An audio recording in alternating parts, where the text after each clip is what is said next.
Tai sveiki visi, ačiū, kad atėjot ir ačiū taip pat visiems organizatoriams, kad toks renginys vyksta Vilniuje ir nežinau, kam reikia dėkoti už orą, bet oras tikrai šiuo atveju nenuvilia. Tai kągi, mūsų šiandienos tema, kaip matote, kada pasitikėsime mokytojais tiek, kad nebereiktų egzaminų. Tas klausimas vertas atskiros diskusijos, aš manau, nuo jos ir pradėsim, bet pradžioje norėčiau pristatyti diskusijos dalyvius. Tikrai galim pasidžiaugti tokia solidžia kompanija. Tai visų pirma Seimo narys ir švietimo komiteto taip pat narys Simonas Kairys. Turime Vilniaus universiteto rektorių, profesorių Rimvydą Petrauską. Aišku, vienas iš žmonių, kuris jau beveik kaip ir privalu šitoje diskusijoje turėti, tai daktarą Dainių Žvirdauską, kuris yra mokyklų vadovų asociacijos vadovas, visų vadovų vadovas, praktiškai prezidentas, ir taip pat MRU rektorė profesorė Inga Žalėnienė. Tai va tokia ta mūsų kompanija šiandienai ir aš tiesiog, kadangi irgi iš akademinio pasaulio, Ainius Lašas, Kauno technologijos universiteto socialinių humanitarinių mokslų ir menų fakulteto dekanas, tai norėčiau pradėti, tiesiog, kadangi ne pats sugalvojau šitą klausimą, bet jis buvo pakištas, tai šiuo atveju, kaip ir žiūri ir bent jau man matosi po juo tam tikros prielaidos. Ir jas norisi pasinagrinėti. Tai tas klausimas, kada pasitikėsime mokytojais tiek, kad nebereikėtų egzaminų, kalba tarsi turi tam tikrą prielaidą savyje, kad egzaminai ar jų egzistavimas siejasi kažkaip su nepasitikėjimu mokytojais. Ar ne? Tai gal pradėkim nuo to, ar jūs sutinkat su tokiamis prielaidomis, kad vis dėlto už egzaminų yra kažkoks nepasitikėjimas mokytojais ir, kai mes jau pasitikėsime, nebereiks tų egzaminų. Gal taip ir einam ratu, Simonai, nuo jūsų ir... Taip, tai laba diena dar kartą visiems. Iš tikrųjų, vis tiek žiūrint į tai, kas dabar vyksta, galim gilintis į detalės, galim gilintis į konkrečią egzaminų sesiją, galime gilintis į konkrečius mokslo metus ir jų pabaigą, arba dabar tą situaciją su tais pridėtais balais.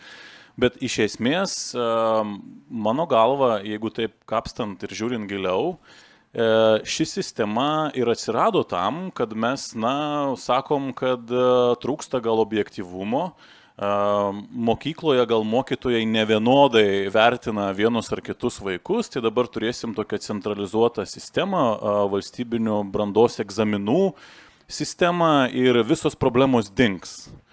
Bet kad tos problemos akivaizdžiai nedingsta, kad mokytojas bet kokiu atveju taiso visas švietimo sistemos klaidas, visus tokius, kaip čia, errorus pavadinkim nelietuviškai, bet kokiu atveju jis įtraukia visus planus, ką sugalvoja ministerija, valstybė, jis bet kokiu atveju tą daro.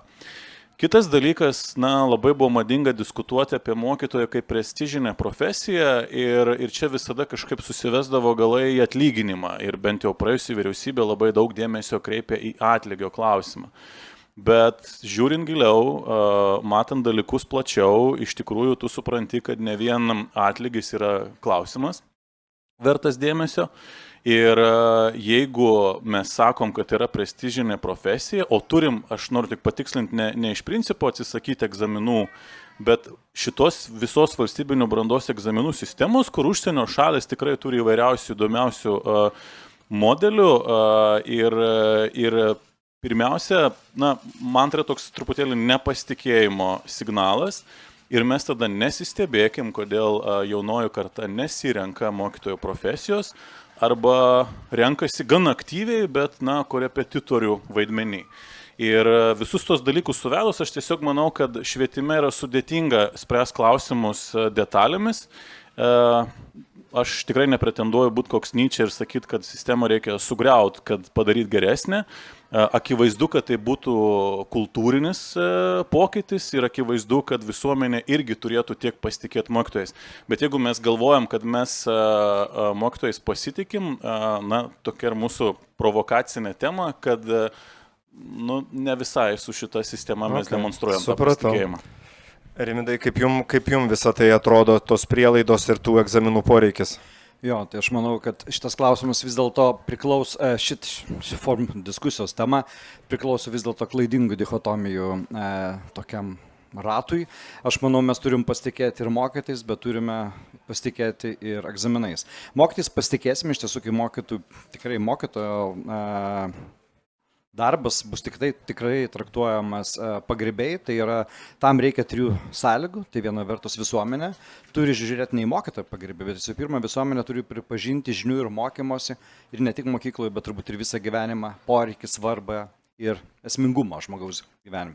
Antras dalykas, kad mokytojo darbas bus tada vertinamas, gerbiamas ir jo bus pasitikima, kai kai atsiras daugiau galimybių jam pačiam priimti sprendimus, kai bus galvojama, kad mokytojas yra pajėgus pats daugiau tam tikrose bendrose programos rėmose priimti sprendimus ir judėti. Ir trečias dalykas, kas yra tikrai šitoje visoje svarbu, tai yra, kada pats mokytojas taps autoritetu, kai jis pats mokysis, kai mes visi žinome, tie mokytojai, kurie turi išsiugdę autoritetą, jų niekas nebijo dėl jų darbo preciziškumo. Kalbant apie egzaminą, man iš tiesų atrodo ne čia šiuo atveju sistema savaime kalta. Visų pirma, kaltas mūsų galbūt santykis su egzaminais apskritai. Pažiūrėkime, kas vyksta pavasarį artėjant egzaminams. Žiniasklaida jau pradeda rašyti iš anksto, jau pradeda kaitinti atmosferą, artėja egzaminai. Paskelbė temas, visa Lietuva diskutuoja lietuvių kalbos rašinio pavadinimus, matematikos užduočių visi staiga tampa ekspertais ir politikai įsitempia, aišku, nes bijo, nes žiniasklaida nebus gerai, nes iš anksto yra, taip galvojama, visi ieško čia problemus ir tada kai viskas susikoncentruoja į tą vienintelį egzaminą ar kelis ten egzaminus, iš tiesų mes tada pradedame egzaminus demonizuoti, nors egzaminas yra absoliučiai normalus bet kokio ugdymo, sporto, meno, mokslo dalykas, kur iš tiesų jis leidžia patikrinti žmonių motyvavimą, leidžia patikrinti vienos ar kitos mokyklos darbą ir todėl jo savaime mes neturime bijoti lygintis ir tarpusavį, ir mokyklom, ir taip toliau. Tačiau aišku, kad kalbant apie egzaminus, turbūt mes turime galvoti apie egzaminų turinį. Čia pagrindinis dalykas, dėl ką reikia keisti, galbūt net ne formatą, o galvoti, čia jau tada jau tikrai, aš nesakau, kad aš čia tikrai turiu atsakymus, bet tam ir reikalinga švietimo žmonių, ekspertų nuomonę, kad jie sugalvotų, kaip tuos egzaminus organizuoti, kad mes pasiektumėm pagrindinio tikslo, ar matematikoje, ar kalbose, ar kitose dalykuose, kad mes sugebėtumėm objektyviai išmatuoti, ką žmogus per tą laiką pažino, išmoko ir o antras dalykas, kam jis yra pasirengęs. Šito egzaminai iš tiesų irgi tikrai reikalingi aukštosioms mokykloms, nes mums geri egzaminai reikalingi, kad mes galėtumėm pamatyti, įsivertinti, kas gali ateiti, o tie žmonės, jaunimas irgi galėtų suvokti, kam jie irgi yra pasiruošę. Gal iš tiesų, kitoj srityje galbūt esu reikalingas ir taip toliau. Tai žodžiu, aš manau, kad ir mokytojai, egzaminai yra svarbus reikalingas dalykas, mes turime jais pasitikėti, bet turime galvoti, kaip kokybiškai mokytojus rengti ir kaip kokybiškai egzaminus organizuoti galbūt. Dainiau. Oi. Žinot, čia jūsų atsakymas ir apsiriboja. Aš tikrai manau, bet kuris mokyklos žmogus po šitos egzaminų sesijos jie savo pristatymą pradėtų. Manau, tai atspindi tą emociją. Aš galbūt rektorius tokias 3 dedamąsias, aš tokias 2 gal išryškinčiau, tas maksimalus pasitikėjimas ir nepasitikėjimas. Aš tokiu, kadangi empirikas ir dėka Ainiaus aš turiu galimybę pabūti universitete, pakalbėti gyvai su studentais, dalinti savo įžvalgomis. Tai yra keletą tokių empirinių epizodų. Tarkim, tarpiniai patikrinimai, regiono vienas iš vadovų spaudžiamas regiono mero, jeigu bus blogi rezultatai, supras, kas bus. Vyksta matematikos pirmasis patikrinimas, galimai sakau, nes čia gali būti teisiniai procesai. Ir į pabaigą to egzamino yra pakviečiamas matematikos mokytojas, kuris greit susako atsakymus. Ar ne? Ar aš žinau, kad tai buvo, bet kur tikrai nežinau. Ir tas pasitikėjimas... Gal tiesiog nenorit žinoti. Ne, geriau ir nenorėčiau. Tai yra vienas dalykas. Kitas dalykas, sakykime, tikrai, kad nepasimestų mintis, kad tokia egzaminų sesija, kokia jinai buvo, žiauriausia yra tame, kad aš pats labai tikėjausi tais pirma dalim, antra dalim. Ir kada universitete dirbau daugybę metų šalia mokyklos ir humanitariniam jūsų, KTU, VDU, sakysime, ir tengi studentas turi galimybę savo vertinimus visus įsidėlioti į dalis. Ir tarpinis patikrinimas, ir egzaminas, o staiga abiturientas smaugiamas per tas 2-3 valandas parodyti savo šou, reiškia, ir tai lems artimiausia jo 5-10 metų. Nu, irgi nehumaniška, manau. Tai labai palaikiau, kada buvo viceministras Skaudžius su tą idėją tarpinio patikrinimo, bet po to sukilo tų akademiškai stiprių gimnazijų direktoriai. Tai sako, ar tikrai tai bus ten regiono toj gimnazijai? Mes tai sako savo gimnazijos ir Vilniaus licėjus, ir abudu jezuitai ir taip toliau. Na, iškilo visokių tokių dalykų. Ir tada viskas apsiaugino saugikliais įvairiais. Tada ten turi tie mokytojai būti, tada turi būti taip suprogramuota. Tada dabar šįmet kilo diskusija, patrumpino mokslo metus, kokia ministrė, kodėl taip elgėsi populistiškai. Jokio skirtumo, kolegos, aš atvirai jums pasakysiu, ar ta savaitė būtų likusi, ar ne, ugdymo procesas negalėjo vykti mokykloje. Visi mokytojai, reiškia, būdavo egzaminuose. Tai reikėtų apsispręsti. Tarsi mokykla turi fiksuoti brandą, ar jinai turi tuo pačiu ir universitetam stojimo eilę sudėlioti. Tai reikėtų diskutuoti. Na, pavyzdžiui, neseniai kalbėjau, labai patiko man ten pabūti vadovų klube, kur yra švietimas numeris 1, tai taip įdomus mokymai. Ir ten įdomi mintis buvo, sako, Didžioji Britanija yra įsigiję žmonės tą vykdytojo pažymėjimą. Ten realiai darbas vykdant egzaminus, turbūt bet kuris Maksimos kasininkas sugebėtų tą padaryti, o ne išvargęs mokytojas, sakykime, ir tas procedūras galėtų vykdyti ir palikti mokyklas reikia ramybėj toje vietoje. Tai žinokit, aš čia galėčiau, gal bus dar galimybė vėliau įsiplėsti, tai pagrindinės to žinutės. Bet tai iš principo už egzaminą. Aš suprantu, kad čia, ta prasme, čia nėra nepasitikėjimo išraiška, ar yra?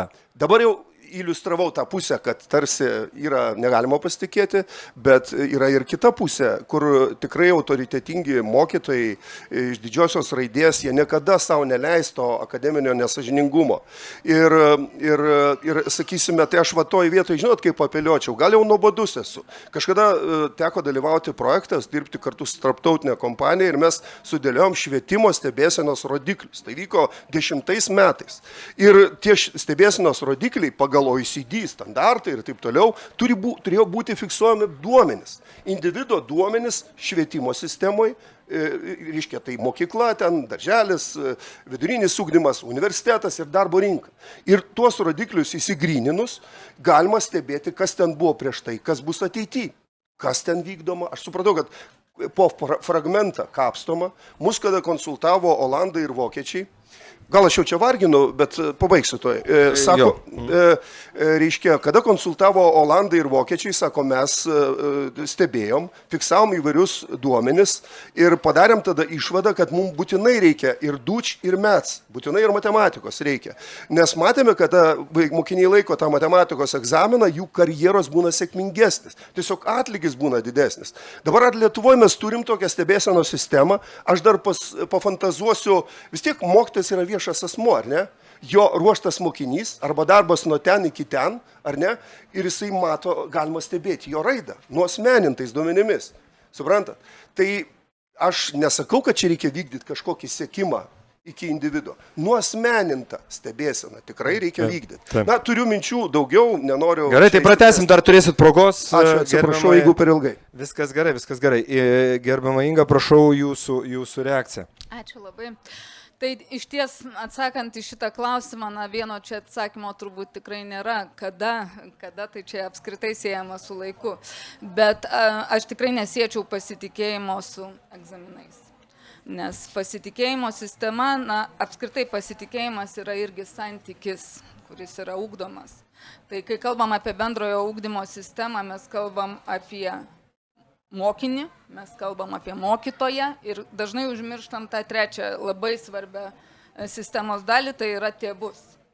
Tai va tas dialogas tėvų, mokytojo ir moksleivio ir sukuria tą pasitikėjimo santykį. Dabar šiai dienai vėlgi egzaminas yra ta galutinė stotelė, kuri iš tikrųjų pasako, ar tas ugdytinis moksleivis yra pasiekęs studijų programoje numatytus, sakykime, siekinius. Truputėlį arčiau, jeigu galima. Mikrofoną. Kompetencijų prasme, ar ne?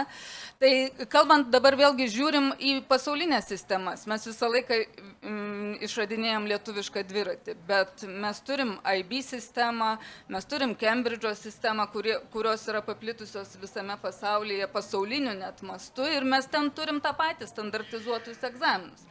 Bet turime eiti giliau, tai koksgi tas egzaminų turinys, iš ko susideda apskritai tas egzaminas. Iš ties tam tikros formos komandinio darbo, esė rašymas, tyrimai, savanorystės, visuomeninės veiklos, visa tai irgi yra įvertinama. Tai aš manau, šitoj situacijoje tikrai mes dar turim ko siekti mokyklose. Bet būčiau labai pozityvi, kad žinant, kad turim tik 35 metų kelią ir prieš tai turėjom 50 metų okupacinį periodą, tai iš ties, manau, mes esam gerame kelyje. Žvelkite, pavyzdžiui, į aukštojo mokslo sektorių. Na, irgi laikas trumpas, transformacijos didžiulės. Net 14 Lietuvos aukštųjų mokyklų dabar yra Europos alijansuose. Tai yra, na, puikus rezultatas. Taip, esame transformacinėme periode, bet labai norėtųsi to didesnio gal komunikavimo skirtingose švietimo grandyse. Ne tai, kad ateinant kiekvienai politiniai valdžiai mes vėl išeinam su reformos vėliava. Daug kas dabar irgi atkreipiu dėmesį žiniasklaidoje, sakykime, švietimas neturi vizijos. Palaukit, kolegos, aš matau šitoje auditorijoje tuos vizionierius, kurie tikrai diskutavo ties Lietuva 2050 vizija, kuri švietimui yra tikrai skirtas didžiulis dėmesys, yra nacionalinis pažangos planas. Na, bet vėl ateina naujos politinės jėgos ir vėl kalba apie kažkokias reformas. Tai tiesiog šitam transformaciniam kely vienintelis mano receptas būtų kantrybė, nuoseklus darbas, link tų rekomendacijų ir sutarimų, to naujo socialinio kontrakto visuomenėje dėl švietimo. Aha, tai jo, čia toksai plačiai jūs taip užgriebėt, bet aš vis dėlto noriu atgal truputėlį link tų egzaminų sugrįžti. Tai, bet girdėjau iš gerbiamo Rimvydo tarsi tokį pasiūlymą, kad reiktų galbūt kažkaip net pergalvoti tą egzaminų turinį ar formą. Vis dėlto mes vadinam netgi tuos egzaminus brandos egzaminais, šiaip jau. Jie matuoja brandą iš tiesų. Ir jeigu kažką reikia keisti tuose egzaminuose, kaip jūs įsivaizduojat, kas čia yra, ką čia reiktų keisti ir ar tiesiog paliekam, ar aš girdžiu iš gerbiamos Ingos tarsi siūlymą, kad, žodžiu, reikia tęsti, kas yra ir tiesiog kažkaip per laiką mes, na, kažkaip išsigryninsim, stabilizuosis ta sistema ir viskas judės teisinga linkme. Tai ar reikia čia kažkokios tokios esminės perturbacijos su tais egzaminais ir jų turiniu ir forma? Ar nereikia? Rimvydai? Ne, tai egzaminas yra visuomet antrinis dalykas. Aišku, čia tai yra mūsų tema taip suformuluota, gal ir mes galim diskutuoti ir toliau kalbėti apie egzaminus, bet vis dėlto prisiminkime, ką egzaminai daro. Egzaminai yra skirti tam, kad mes galėp sukontroliuotumėm, ar yra rezultatas pasiektas. Rezultatas yra svarbiausias dalykas, tai ugdymo turinys. Tai čia yra esminė vieta, ką reikia transformuoti, ką reikia, nepaisant tikrai, aš sutinku, kad yra daug pasiekta per 35 metus, bet vis dėlto tokio galutinio, pavadinčiau net ir taip skambiai, tokio nacionalinio susitarimo dėl ko mes siekiam, kokio rezultato mes brandos ugdyme siekiame, tikrai nėra. Ko mes siekiame? Mes susitarėm tik dėl to, kad turi būti tiek matematikos pamokų, tiek lietuvių kalbos pamokų, iš anksto politiškai nuleista, o ko mes norime pasiekti tomis pamokomis iki galo nėra. Jeigu mes tada tikrai susitarsim ir pasakysime, kad mes norime, kad žmonės matematikos pamokos išmoktų maždaug tokiu ir tokiu dalyku, kad lietuvių kalboje neperskaitytum kažkiek standartinių veikalų ir pasiektum kanono, nes kanonas daugiau pažįstamas per kultūros istoriją, manyčiau, ir taip toliau. Bet visų pirma, mes išmokytumėm teksto supratimo gero, kuris po to visą gyvenimą bus reikalingas. Mes egzaminuodami istoriją, mes žiūrėtumėm ne kokius kiek faktų išmoko, bet kiek atpažįsta procesą, nes irgi galim šitą dalyką po to apklausti. Tai bet jeigu mes susitarsime dėl turinio, tada antras jau tada bus žingsnis, tada galima bus galvoti ir kartu reikėtų galvoti, bet antrų žingsnių, kaip, kokiais egzaminais, kokios formos egzaminais mes šitą turinį patikriname gali ir taip toliau. Bet svarbiausia yra iš tiesų ugdymo turinys. Bet ar aš teisingai girdžiu, kad jums atrodo, kad dabar tų dalykų mes nematuojame egzaminais? Mes matuojame egzaminais tą, kas yra ugdoma mokykloje. Aš sakau dar kartą, galbūt siūlyčiau, čia yra ir politikai, bet visų pirma, švietimo sistemos žmonės turi susitarti. Čia sakyčiau, irgi labai pritariu, grandis čia yra labai svarbios, tiek mokykla ir universitetai. Yra vis dėlto, aš irgi visuomet nepritariu, kad mes čia ugdome universitetam ar neugdom. Ne, mes mokykla ugdo universitetų. Tik tai vienaip ar kitaip, nes čia kitas etapas tiesiog ir panašiai. Tai aš dar kartą, gal vis bandau pasakyti, nuo ko reikia pradėti, galbūt taip, kad visų pirma reikia pradėti nuo turinio mokymo ir tada jau, kai dėl to susitarsime, galvosime, kaip mes galime transformuoti tą egzamino gyvendinimą. Aha. Tęskite, taip. Jeigu galėčiau irgi sureaguoti į keletą minčių, tai pirmiausia, mes kažkaip pametėm tam tikrą logiką. Didžiulis pliusas yra, kada dalyvauja universitetų atstovai tokiuose diskusijose, priimant sprendimus dėl bendrojo ugdymo, bet valstybinių brandos egzaminų sistemą aš pirmiausiai vertinu kaip kelią į aukštąjį mokslą. Kad atrink tuos, kurie keliauja į aukštąjį mokslą. Bet gyvenimas tuo nesibaigia. Yra bendrasis ugdymas, tavo vidurinio išsilavinimo diplomas ir nebūtinai gyvenimas užsibaigia nepatekus, tarkim, universitetą. Tai čia yra viena tezė.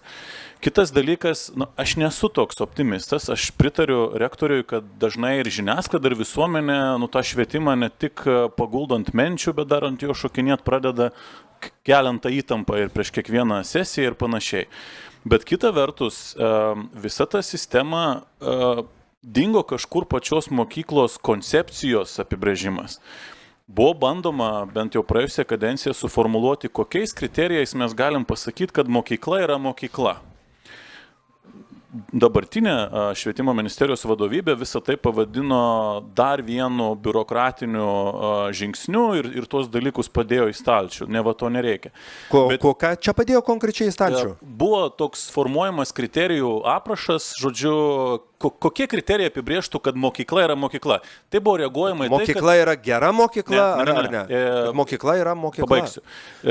Labai giliai kapsto. Labai paprastai kapstau, kai dabar būna amžina diskusija, koks turi būti minimalus skaičius moksleivių 11 klasėje. Okay. Kitaip tariant, kad tai nebūtų tik vienintelis rodiklis, kad jis būtų pririštas prie kitų dalykų, nes mes į kokybę dažnai nežiūrim. Žiūrim tik į faktą, kad moksleiviam nereikėtų autobusu kažkur važiuoti, o į patį švietimo, ugdymo pačią kokybę nežiūrim. Bet iš esmės, kas dabar atsitikė, tai manau, kad tikrai reikia atsimerkti. Mokyklos, kas dabar yra, aš nežinau, kad jos yra egzaminų laikyklos. Aš tą matau. Aš matau, kad moksleiviai, turėdami vieną dieną mokykloje, turi kitą dieną vakare dirbdami su korepetitoriais. Aš matau, kad tie žmonės, kur yra gabūs korepetitoriai, kiekvienas puikiai dirbtų mokykloje, jie į tą mokyklą neina.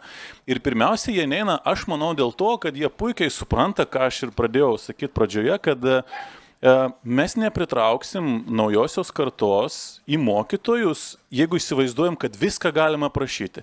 Žiūrėkit, turim didelę sudėtingą valstybinių brandos egzaminų sistemą, viskas ten aprašyta, visi reikalavimai, tvarkos ir kiti dalykai, o tuo tarpu mokytojas vis tiek veda šitame procese ir aš manau, kad kažkokie esminiai tikslai turi būti fiksuoti, bet kaip į to, kokiu keliu eiti, turi būti jau mokytojo pasirinkimas ir mokytojo atsakomybė.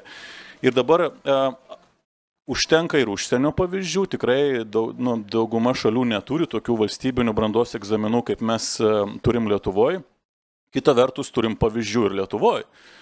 Pirma dalis lietuvių kalbos egzamino yra laikoma mokyklo ir mokykla yra pati už tai atsakinga.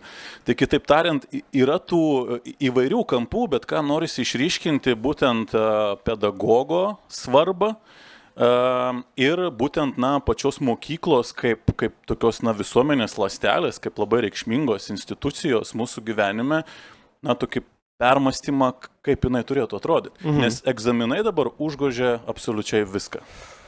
Dainiau, reaguokit, ar iš tiesų užgožia, ir aš vis tiek dar noriu nepamesti to klausimo dėl formos egzaminų ir turinio. Vis tiek jūs matot tą iš kitos pusės, kaip tenai viskas matosi. Jo, savo vaidmenį visur pabuvojęs esu. Tai iš tikrųjų pirmam pasisakymė toks gan radikalus buvo, bet šiaip esu diplomatiškas žmogus, labiau linkęs su rektorė sutikti. Pritariu vienai minčiai, kad maldauju jūsų visų ir politikų staigių judesių nedarykim.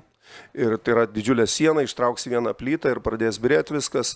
Tai tas vietomis skubėjimas yra gerai, bet iš tikrųjų, aš žinot, kaip galvoju, gal ir tinka tas pasakymas, ir pati demokratija nėra tobula, bet nieks geriau nesugalvojo. Dabar aš, kai prasidėjo geopolitiniai dalykai, reiškia jau į šaudymo kursus ir be tų pratybų, be teorijos, duotų man kas ginklą ar neduotų. Ar aš mokėčiau teisingai jo elgtis, ar aš pats savęs nesusižeiščiau. Tai klausimas apie egzaminus. Manau, jeigu kalbant apie mediko darbą, apie inžinieriaus darbą, tai ta prasme yra, nežinau, žmonija daugybė per savo istorinius įvairius etapus, jie vykdavo patikrinimai, vykdavo, reiškia, tai yra mokymosi tam tikra dalis. Klausimas, ar pati procedūra tokia. Man labai gaila, kad numirė... Tai bet aš tą klausimą ir užduodu. Ar ta procedūra yra tokia? Gaila, aš atsakau, kad mes ne viską matuojam, tikrai. Dažnai tą egzaminą galima pavadinti popieriaus pieštuko ir tam tikrų kompetencijų matavimo. O konkrečiau. Brandos darbas buvo apmiręs, kur vaiką galima būtų stebėti, mokytojas galėtų stebėti laikotarpyje, procese, kaip jis atsiskleidžia. Tai vertinimo procedūras tikrai reikia išplėsti ir be pasitikėjimo, ir be kitų dalykų neišeis. Bet žinot, mes čia gražiai pašnekėsim, turbūt eisim po to gert kavos, krepšinį žiūrėti, bet yra labai svarbus empiriniai epizodai, kurių galėčiau papasakoti daugybę ir toj pusiai, ir anoj pusiai. Reikia tęsti tą pokalbį. Man kažkaip norisi truputėlį daugiau tokios, raudonos mėsos. Ta prasme, kraujo reikia daugiau, nes taip labai abstrakčiai viskas. Rektorė, kaip jums tas visas dabartinės egzaminų formatas ir turinys? Jūs tenkina? Kaip jūs vertinat? Ne, tai manau visų pirma, žinot, aš teisininkė, tai visą laiką žiūriu iš tos pozicijos, kad bet kokia procedūra, bet kokios taisyklės, jos turi būti skaidrios iš anksto žinomos, ar ne? Na, tai natūralu, kai į šitą procesą paskutiniu momentu priimami vienokie ar kitokie sprendimai, jie bet kokią tobuliausią sistemą išbalansuotų. Tai tikrai nesinorėtų, kad tokios situacijos, kurias turėjom šiemet su tais 10 balų nuskambėjusiais kartotųsi. Tai nuspėjamumas, vėlgi tas, kaip aš minėjau, socialinis kontraktas, ką gerbiamas Rimvydas irgi minėjo, kad, na gerai, susitarsim dėl tiek egzamino turinio, tiek dėl pačio ugdymo turinio. Bet mums labai svarbu išpildymas. Tikrai žinome ir tyrimai rodo, kad labai dideli atotrukiai tarp didžiųjų Lietuvos miestų ir regionų, gal nebūtinai tarp regionų, bet tarp atskirų apskritai mokyklų, atskirų bendruomenių, kolektyvų, mokytojų, ar ne? Tai mums labai svarbu vėlgi sutarti dėl mokytojų rengimo. Esam įsitraukę irgi į pedagogų rengimo sistemą, ar ne, dėl kvalifikacijų tobulinimo, dėl mokytojų tarptautiškumo. Vėlgi atkreipkite dėmesį, taip, jaunas kolega, jis tikrai puikiai valdo kalbą, vyksta į geriausias konferencijas, lankosi geriausiose tarptautinėse mokyklose, jis turi vienokias galimybės. Paimkim mes mokytoją, kuris puikus pedagogas, kuris yra autoritetas ar regione, ar bet kurioje kitoje mokykloje, tačiau jis nevaldo anglų kalbos. Jis nėra matęs, nėra pajutęs, nėra diskutavęs tarptautinėje erdvėje, bet jis yra be galo reikalingas. Tai mano mintis kokia, kad bendruomenėse mes turim matyti ir jauną perspektyvų kolegą, kuris labai greitai, po kelių metų keis tą išeinantį į pensiją pedagogą, bet tikrai nenuvertinti ir tų, kurie šiandien... Taip, bet Inga, aš jūs vėl gražinu prie to. Jūs manot, kad reikia keisti formą ir turinį egzaminų? Ar jūs tenkina dabartinis? Aš manau, kad tikrai pritariu kolegom išsakytom mintim, kad tikrai reikia keisti ir turinį, ir pačią netgi procedūrą diskutuoti apie tai, tačiau tai turi būti padaroma iš anksto ir turi būti tinkamas pasirengimas mokyklų bendruomenėse. Žiūrėkit, aš irgi dabar pratęsamas, kadangi jau nori mėsos ir turinio, tai daugiau dar kraujo, aš tai daug jo neišliesiu čia, bet nepraliesiu, bet aš tiesiog tais dalykais, kuriuos šiek tiek daugiau išmanau. Galbūt matematikos čia dabar nesimsiu, nors turbūt čia tikrai yra žmonių, kurie galėtų pakomentuoti, aš paimsiu tik tai humanitarinius dalykus. Lietuvių kalbos dabar, rašinys ir taip toliau. Aš čia kartu ir kaip ekspertas, ir kaip tėvas matau, ko reikalauju. Iš anksto yra pasakyta, kokia schema turi būti. Tu privalai tenai tam rašinį turėti tokį ir tokį įvadą. Jeigu ten praleisi kažkokį vieną dalyką, viskas, tavo egzaminas bus blogas ir taip toliau. Sugalvokime tokį egzaminą lietuvių kalbos, kuris tikrintų esminį dalyką, ką turi išmokyti. Tai turi matytis tame egzamine, ir tai tikrai, aš manau, yra įgyvendinama, turi matytis horizontas, tam tikras intelektualumo žmogaus, o visų pirma, turi būti atskleistas žmogaus sugebėjimas parodyti, kad jis suprato, apie ką rašo. Skaitimo, tas, mes ko sakom, labiausiai trūksta šiuolaikiniai visuomeniai. Trūksta kritinio mąstymo. Tikrai aš tam pritariu. Jis turi būti ugdomas universitete, jis turi būti ugdomas mokykloje per lietuvių kalbą. Tai ugdoma visų pirma, bandant matyti, ar jis geba perskaityti kūrinį ir jį suprasti ir jį paaiškinti. Tai ir taip toliau. Istorijai mes tikriname egzaminę datas. Vietoj to, kad mes tikrintumėm, o tai tikrai galima suorganizuoti, kaip mokinys atpažįsta istorinį procesą. Kokie reiškiniai vienokiu ar kitokiu metu vyko, kodėl jie tuo metu vyko, kuo epochos viena nuo kitos skiriasi ir tokie panašus, tokie esminiai, tokie bendresni dalykai, o ne tie, ką galima šiuo atveju lietuvių kalboje gramatikoje labai greitai teksto redagavimą šiuolaikinis tau patikrins ir aš tikrai už tai, kad gramatiką reikia mokyti ir taip toliau, bet tai neturi būti pats esminis tikrinimo dalykas. Istorijai datos yra tas dalykas, kurios yra lengvai atrandamos, patikrinamos. Aš gerai atsimenu datas, bet jeigu kokį vieną užmiršiu, tikrai nepergyvensiu dėl to, nes žinau, kaip tą dalyką surasti. Tai žodžiu, aš kalbu apie tokius dalykus, kad... Jau čia mes jau čia artėjam prie reikalo esmės. Ačiū, Rimvydai, kad jūs taip pasistumėjom link kažko tai.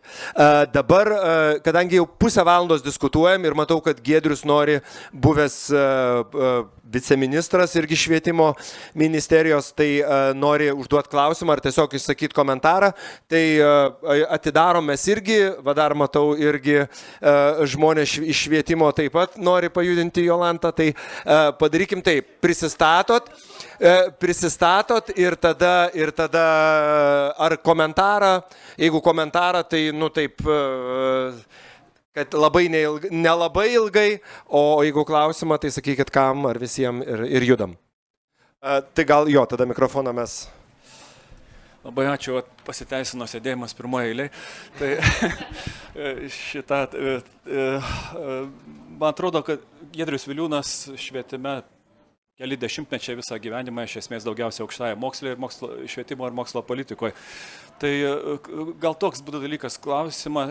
Čia, man atrodo, visą laiką sukamas apie keletą labai svarbių klausimų ir rektoriaus pasisakymas apie tai, ką matuojame egzamino ir taip toliau, taip toliau. Man atrodo, kad tas klausimas ar egzaminas yra pasitikėjimo mokytojų matas.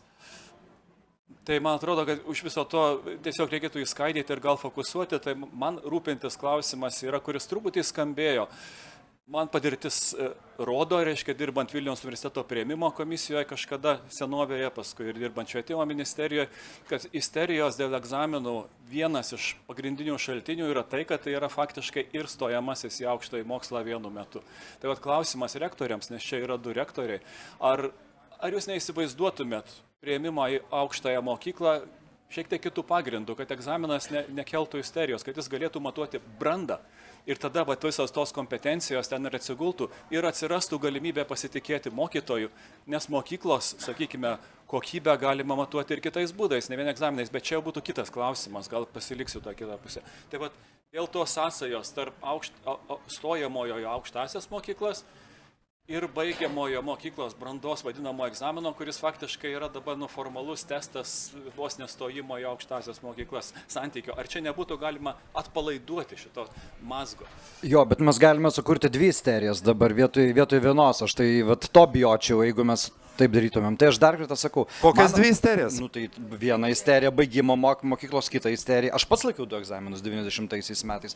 Nežinau, ar aš dabar norėčiau irgi per vieną vasarą, per vieną mėnesį, per 2 savaitės laikyti 2 tokius ir taip toliau. Aš manau, savaime nėra blogis bendras šitas dalykas. Aš daugiau dar kartą norėčiau grįžti prie to paties.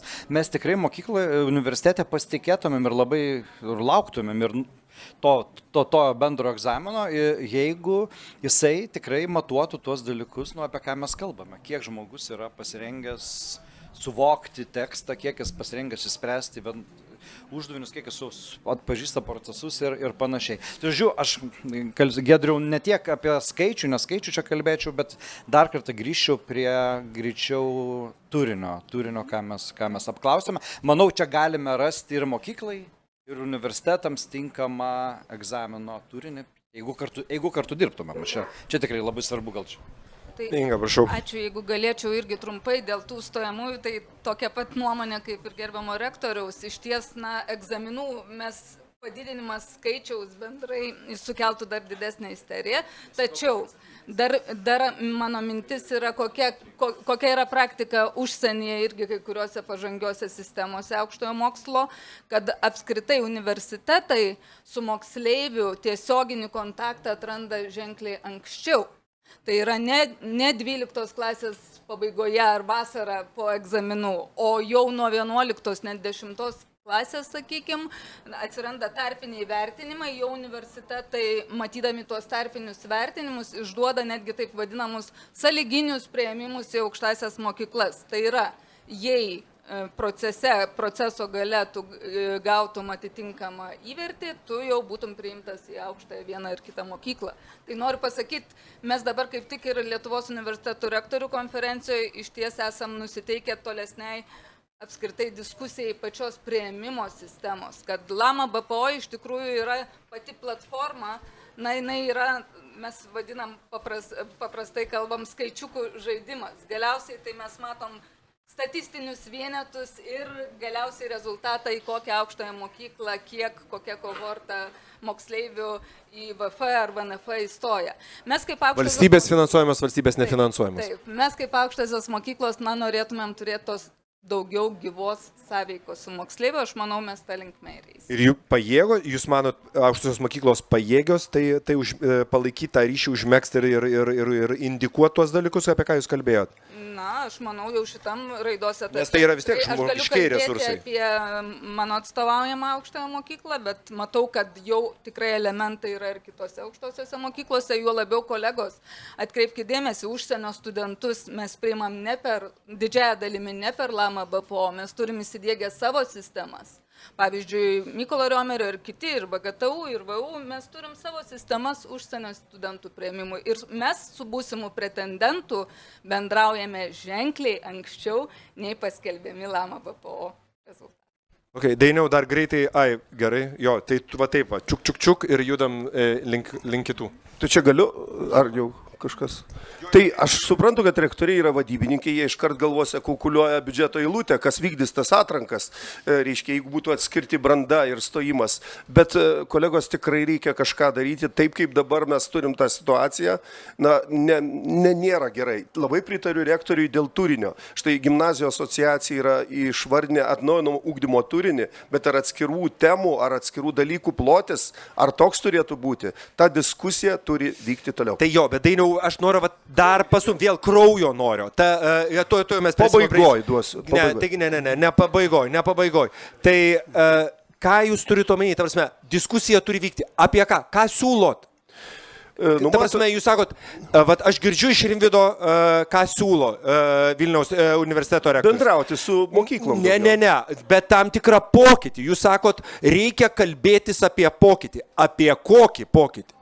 Jų gali būti daug. Pavyzdžiui, man vienas įdomu, iš jų okay. gražinti visų dalykų egzaminus. Ne tą apimtimi, kad nebūtų taip, kad jis kažko nesimokė, kažko nelaikė, negali kažkur stoti. O vaiko kelias, jis gali paskutiniu momentu atrasti savyje jėgų būti mediku arba inžinierium, arba, tarkime, humanitaru, sakysime. Tai apie tai, žinokit, čia krypčių mes galėtume iki ryto ir iki kraujo. Gerai, o čia jau geriau, čia jau man patinka. Gerai.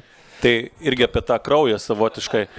Tai rektoriau, mes bijom, kad dar atsiras kažkokių papildomų egzaminų dalykų, bet ar mes iš vis be susigaudom, kas vyksta mūsų švietimo sistemoje? Mano dukra, eidama iš darželio į 1. klasę šiemet, laikė stojamąjį egzaminą. Testą laikė. Darželinukas eidamas į 1. klasę. Tai man nebesusiveda daugybė galų. Dėl to ir kažkaip man norisi, kad mes labiau vertintume mokyklą, mes labiau vertintume mokytoją ir jeigu jau klausimas yra konkrečiai kaip, tai čia ir atsiranda atsakymas, kad reikia, nepasiteisinus yra valstybinių brandos egzaminų sistema, rezultatai vaikų mokykloje, žiūrint jų metinius pažymius, nekoreliuoja su valstybinių egzaminų iš esmės rezultatais, gali nieko. Kodėl jinai nepasiteisinus? Ne, bet kodėl jinai nepasiteisinus? Tai aš ir kodėl nekoreliuoja jūsų nuomonė? Tai yra daugybė pavyzdžių, kai tu gali metinius pažymius turėti vienokius, pasistengti paskutinę vasarą ir tos valstybinius egzaminus išlaikyti žymiai geriau, nei tu atrodai mokykloje, arba atvirkščiai, stropus moksleiviai kartais kaip tik, ar tos įtampos net laiko ar panašiai. Ir jeigu kalbam apie užsienio šalis, tai taip bet kurią pažiūrėsim. Danai jau turi 2-3 metai iki baigimo irgi tam tikras programas, kur, kaip jūs sakot, jau yra ryšys su aukštosiom mokyklom, kur jos pamažu veda. Švedai iš vis turi labai ten sudėtingą sistemą, vienus paleidžia iš karto po baigimo, kiti dar kažkokius ten papildomus dalykus laiko. Mūsų moksleiviai, kurie mokosi Lietuvos mokyklos, jeigu stoja kažkur į Didžiąją Britaniją mokytis, jiem mūsų valstybinė brandos egzaminai visiškai neįdomus, nes ten jau 10 klasėje tu žiūri savo vidurkius ir prognozuoji, kur stosi. Tai kitaip tariant, jeigu norim to kraujo, tai aš tik tai pritariu, ką visi sako, ypač Dainius, ką akcentuoja, kad tie pokyčiai jie negali būti rankai pamojus. Tie pokyčiai yra sudėtingi, dėl to per vieną dieną čia nepadarysi to virsmo. Bet turint kažkur horizonte 10, 12 metų periode kažkokią esminį tikslą, neišvengs švietimas reformų. Tikrai neišvengs. Pajudam greitai, Jolanta, nes turim 15 minučių su trupučiu. Aš labai pasistengsiu kažkaip atliepti jūsų lūkestį dėl to kraujo galbūt. Bet aš labai bijau irgi būti užmėtyta akmenimis, kad tas kraujas ne nuo manęs po to nuvarbėtų. Prisistatykit, Jolanta. Jolanta Urbanovič, Mykolo Riomerio universitetas, bet irgi noriu kalbėti ir apie švietimo politikos procesą, kuriame ir pačiai teko dalyvauti ir apie ką Simonas paminėjo. Aš šiaip tai daug su daug Simono pozicijos, kur ir sutinku ir vis dėlto aš irgi, atsakydama į tą klausimą, mano požiūriu, kada pasitikėsime, ar pasitikime mokytojais siejant su egzaminais, aš manau, kad mes tikrai turime pasitikėti mokytojais, nes man atrodo, jie taip stengiasi šokti. Jolanta, ką tai reiškia? Nes jie taip stengiasi šokti. Ką reiškia pasitikėti? Pagal egzaminų dūdelę viską mokyti taip, kaip matuos egzaminai, tos testus, testavimo kultūra taip diegia mokyklose. Tai tuo požiūriu, čia neigiama prasme, mes turime pasitikėti mokytojais, kad jie vargšai turi šokti. Mažinti, žodžiu, tą visą reikia mažinti jūsų nuomonę. Tai aš to pasakysiu viską. Kur yra problema dabartinė situacija? Kraujas. Kur yra kraujas? Ta, ką pasakė ką tik Simonas. Į 1. klasę kolegė pasakė, 1. klasę einat testai. Suprantat, mes 23 metais priėmėm sprendimą, kad visi pasiekimų vertinimai po 4, 8, 10 klasės yra privalomi, yra reitinguojami mokytojai vertinimai, jie dar geriau stengiasi šokti pagal tą dūdelę, suprantat? Ir jie perdega. Suprantat, čia yra užsisuka mechanizmas. Kodėl dabar su egzaminais yra problema dabar, šiais metais, praėjusiais metais? Nes 18-19 metais mes pradėjom diskutuoti apie ugdymo turinio atnaujinimą. O kas tai yra? turinys programos, turinys tai yra metodai, turinys tai yra vadovėliai priemonės, tai yra labai svarbus elementas yra pasiekimų vertinimas. Žiūrėkit, šiandien apie tai diskutuojame, apie pasiekimų vertinimą. Mes kalbame, kad kažką reikia kalbėti. Turinį mes diskutuojame nuo 19 metų ir dabar, sako Dainius, kažkokios temos geros, negeros, bet ne apie tai jau reikia diskutuoti. Visi šitie 4 elementai turėjo būti diskutuojami lygiagrečiai tuo pačiu mastu per visą tą laikotarpį diskutuojamos, suformavome grupės, tik tai kurios kalbėjo apie turinį, ko mokysime, kas turėtų būti vadovėliuose. Bet kaip to mokysime? Tarp kitko, dar pabrėšiu, kompetencijomis ūkdomos, dalykų turinio ūkdomos kompetencijos. Ar kompetencijas dabar matuojame? Keičiame filosofiją, pradėjome diegti kelintais ten metais, 23-24, o pavasarį jau tarpiniai egzaminai pagal tą patį turinį. Mes visiškai nediskutavome apie pasiekimų vertinimą, apie pasiekimų vertinimo sistemos pokyčius. Okay. Ir jeigu dabar manęs paklaustume, ar pasitikėtume, aš pasakytume, pasitikėsime tada, kai nebus egzaminų mokykloje, kai mokytojų vertinimai, galutiniai vertinimai, nežinau, semestrų galutiniai vertinimai, tai ir bus brandos, ta prasme, į brandos atestatą.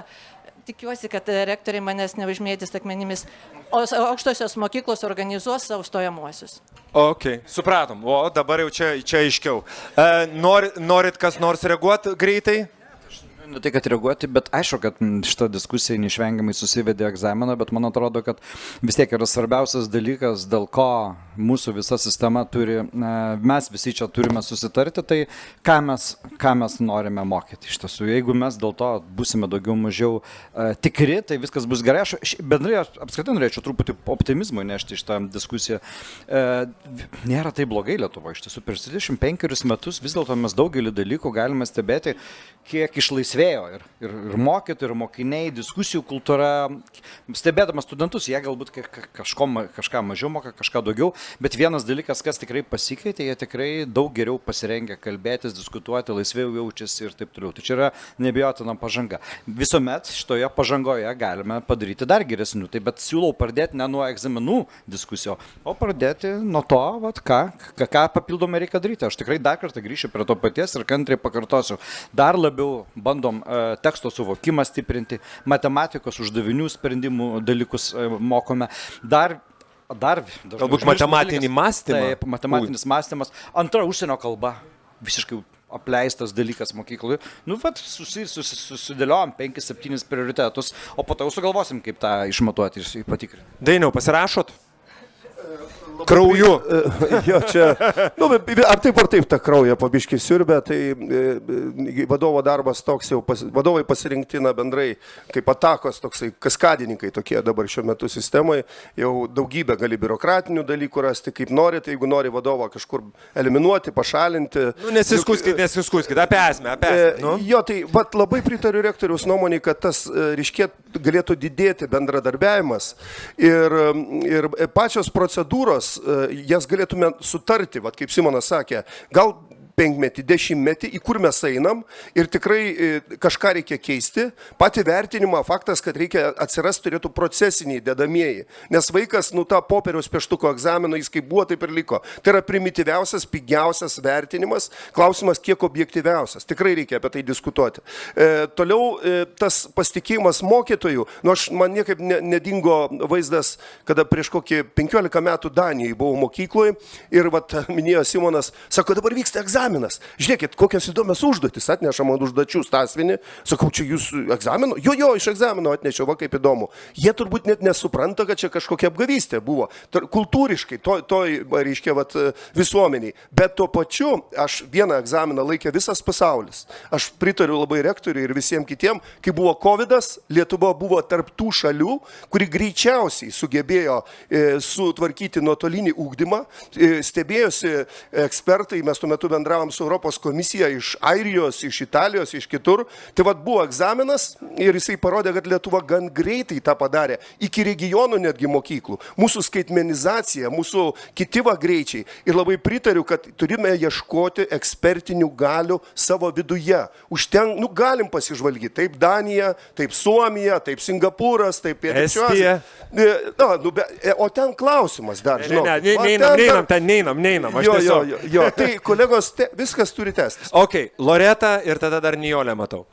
Dėkui, Loreta Tauginienė, Kauno technologijos universitetas. Aš daugiau turiu klausimą iš tokio, ar asmeninės pozicijos yra patirties, sakyčiau, gal daugiau iš tėvų pozicijos. Mano laikais, tas buvo beveik prieš 30 metų, skambydavo korepetitorius tam, kad įstoti į aukštąją mokyklą. Dabar samdo korepetitorius, kad baigtų vidurinę mokyklą. Ne? Kaip mes viską evoliucionavom, kam reikalingas korepetitorius. Kyla standartai. Klausimas, nes kai kalbame apie pasitikėjimą mokytojų, vadinasi, mano laikais užteko mokytojo, kad paruoštų mane mokyklos baigimui, nes turinio to užteko. Ir man nereikėjo korepetitorius tam samdyti. Šiandien mes nesugebam suvaldyti mokykloj turinio, nes nepasitikim mokytojų, reiškia, jis neparuoš, mes ieškome korepetitorių. Ir ką aš pastebiu ir iš aplinkos, kad tikrai yra tų tokių jaunuolių, kurie baigia mokyklą, kažkada kažko neišlaiko, kažkurio egzamino, bet tai nėra taip, kad jie nėra subrendę kažkada mokytis aukštojo mokykloje. Mes apsilpinam visokiais stojamaisiais balais ir galvojam, kad čia yra kažkokia branda.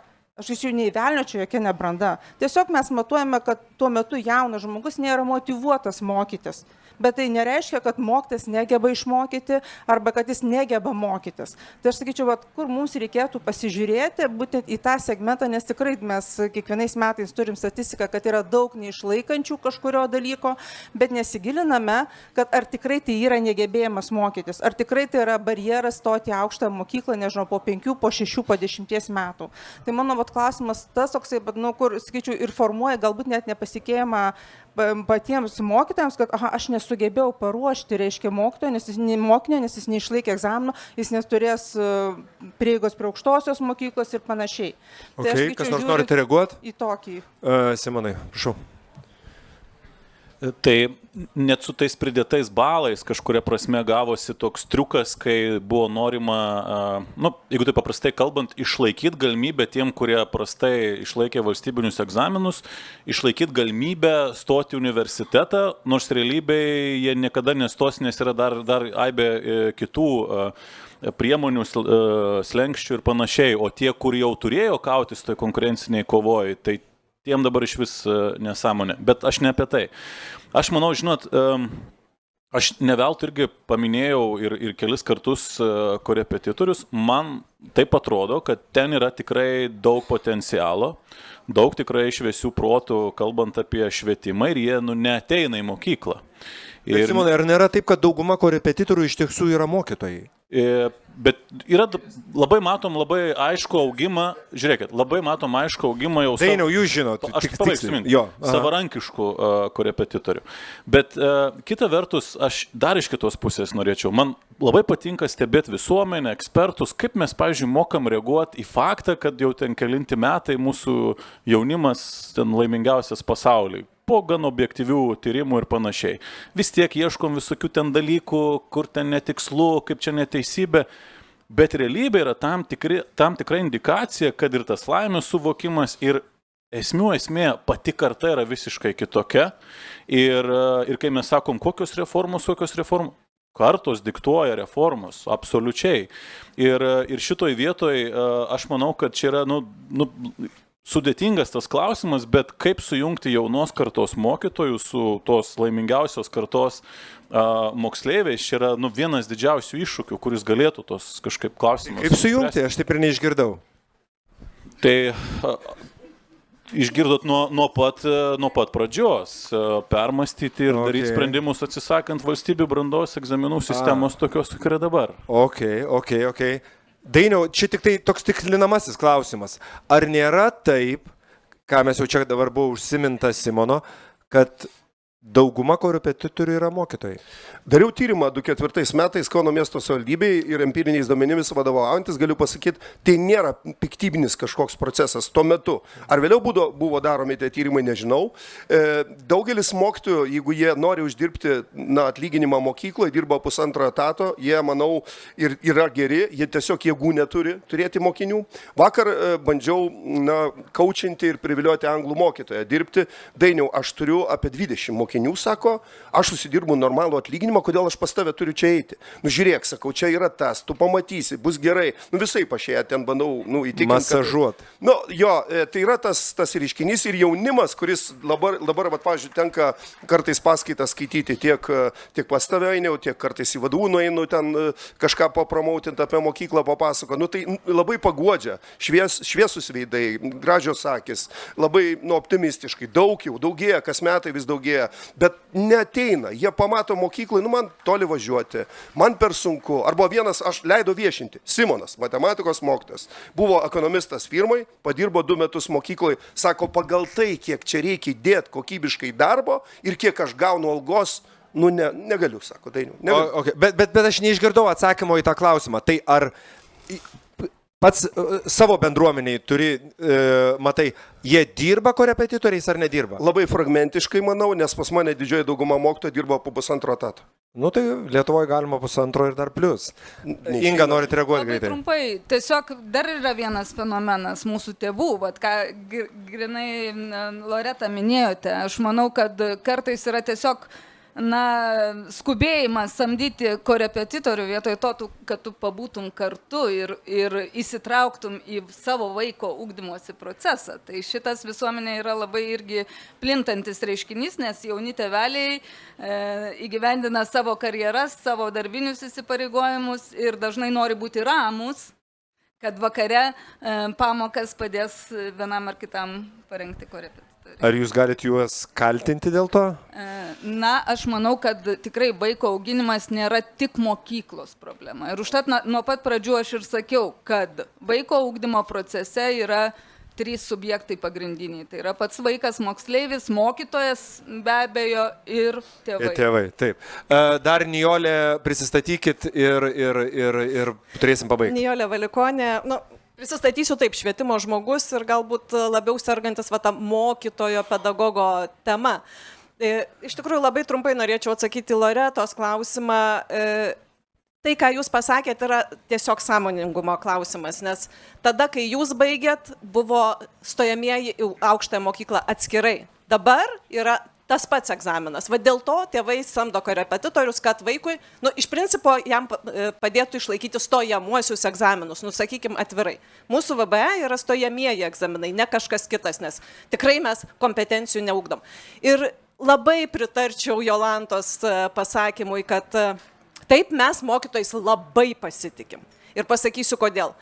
Ir vėlgi pasiremdama tuo, ką Jolanta pasakė, mes labai diskutavom apie tai, koks turi būti turinys ir aš nesutikčiau su rektorium, kad mes nesusitarę, koks turi būti ugdymo turinys, bet dėl vienintelio šito dalyko mes ir susitarėm. Tačiau kaip mes jį įgyvendinsim ir kaip dirbs tie žmonės, kurie įgyvendins, tai yra mokytojai. Mes į tai nekreipiam absoliučiai jokio dėmesio. Mes pasitvirtinom 22 metais atnaujintas ugdymo programas, mokytams surengėm mokymus po 14 valandų, nors patį turinį, sakėm, turit apversti mąstymą, nes iki šiol tarsi, bent jau taip viešoji erdvėj kalbėjom, kad iki šiol buvo ugdymas orientuotas į žinių atkartojimą, dabar kompetencijomis grįsta, kiek čia yra tiesos, čia kitas klausimas, vertas diskusijos ko gero, bet į mokytojų mąstymo pokytį mes neinvestavom nė trupučio.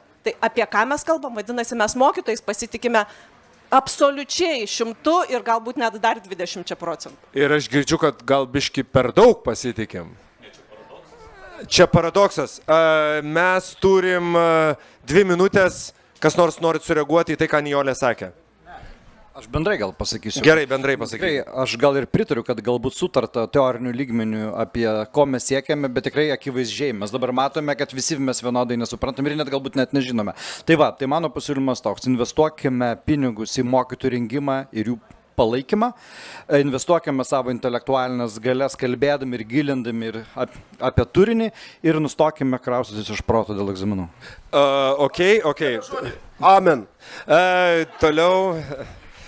Tai dar galim gal ką nors. labai geras šitas paradoksas, nes iš tikrųjų mes pasitikim tais mokytojais ir pakeliui išsprendė jo ten krūvio klausimus, etato struktūros, savireguliacijos mechanizmų klausimus, pedagoginės etikos, kvalifikacijos kelimo. Aibė darbų, dėl kurių nieks iš vis neprieštaraus. Ir visą tą padarius, natūraliai turbūt ateis klausimas, o jeigu jau taip mes išauginom šitos profesijos prestižą, gal ir palikim ten mokytojam tą visą atsakomybę, kurią mes po to paleisim ir aukštai mokslo ir toliau. Ok, aš nuo savęs pasakysiu taip. Žinot, mes dažnai, taip ūkiškai tariant, lojam ant to švietimo sistemos, kaip ten viskas blogai, kaip čia jau tragedija ir visa kita. Bet pasižiūrim į, pavyzdžiui, mūsų šalies ekonominius parametrus. Pasilyginam šiais laikais netgi su tais pačiais estais ir ką matom, kad šalis gerai gyvena palyginus. Ta prasme, būtent, kad kažkas yra, iš tikrųjų veikia, mums atrodo, kad neveikia, bet realiai kažkas veikia, nes tenai iš tos triubos gale išeina rezultatai, kurie, tokio lyginamojoj perspektyvoj džiugina. Tai su ta optimistinė nata, ačiū visiems ir visoms, kurie buvo čia, uždavėt klausimus, dalyvavot, ačiū diskusijos dalyviams taip pat.